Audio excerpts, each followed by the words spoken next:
Okay, how y'all doing? I want to start off with, I guess, giving another concrete example, I guess, that would counterprove their argument that the movement is good. They talked about New York, but in Baltimore right now, recently there was a event where there was somebody who got stabbed in the premises of like the Occupy movement, and they were able to disavow the relevancy of that. Now, this is going to be relevant to our argument because we're making an argument that there are for colorblindness that there are ideological and structural barriers. So ideologically, despite the fact that there might be some psychological problems, we need to address those psychological problems. Stokely Carmichael and Charles Hamilton in the book Black Power talks about the psychological necessity of being able for black people to identify with black people when they organize inside of their communities, which is why when we organize in our communities, we need to have black leadership. This links into our notions of having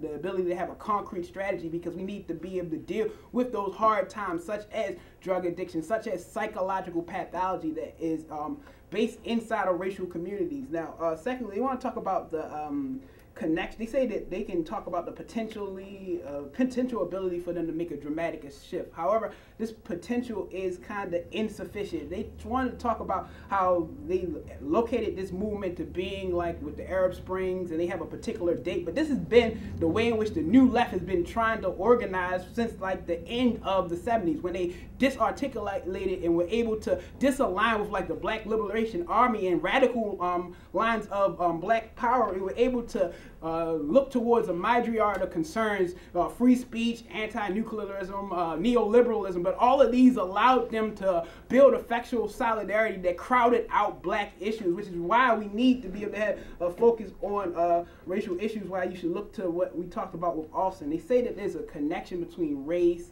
and class. However, this is a tenuous connection. Like, if you don't understand the psychological distinction, then you're not going to be able to have any structural articulations of politics that are going to be able to reach people who need them. Because the real time, such as drug addiction that happens in our communities, such as the inability for people to have resources to go to the schools and the ideological impact that that has structurally, forecloses the ability to be able to make those types of, I guess we can do all of these together. I think that there is a need to engage class issues, but we need to start with a race focus that starts in our communities, that starts with positive models of organizing concrete strategies that have something to do to be able to challenge the conditions inside of communities. And I guess the last thing that I want to talk about is they said that this 28.9 trillion dollars in this 1%. Like, I want to say that that figure of the 1% is a figure that is in generally sparse white.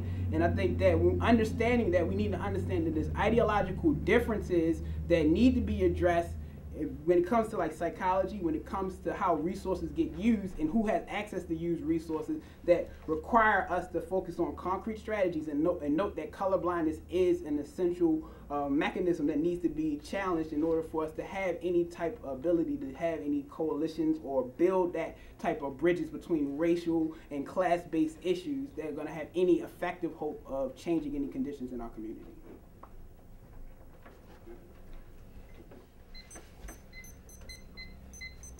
Okay.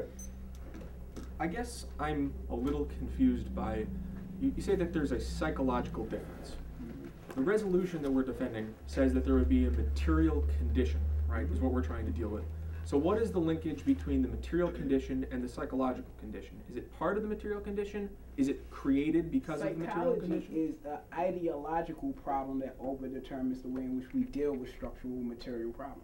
Okay, but where does it come from? Where does it come from? Yep. It comes from the, I guess, materially, the way in which things are structured in society, in the way that there's zones of exclusion, in the way in which different people live in different neighborhoods, different people are exposed to different risk factors in those neighborhoods, so they have different psychological responses to that bred discrepant understandings of how the world operates. Because those discrepancies ideologically, before we can come to some like structural commonalities, we have to account for those.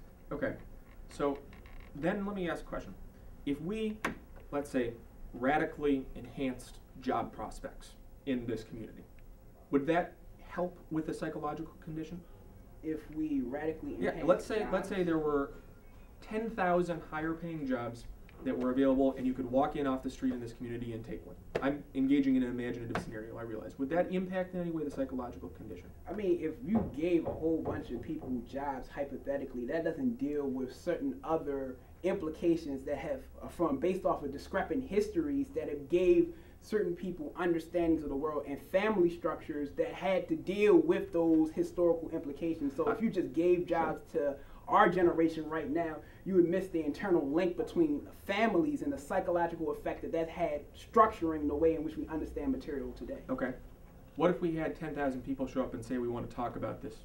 You want to talk about this? We want to talk about psychological, political, economic differences and the way that we relate to them and the way that we're different and what we should do about it. They should be organized and they should have forums. It shouldn't be like, watch, everyone runs into the streets and then the police just shoot you. Okay, but in the only organized movement so far where this has been the case, at least tied to the Occupy movement, have been shut down by the police immediately because they were organized in that way. So it's pretty impossible to have the conversation. I mean, prior to the historical examples you got Davos, Switzerland, and the New Left. You got issues like Seattle, and what happened? They got shut down by the police, and they were ineffective for building organizational models that we can use to this day right now. I agree. So what's your point? I guess my point is, how else are you going to have the conversation?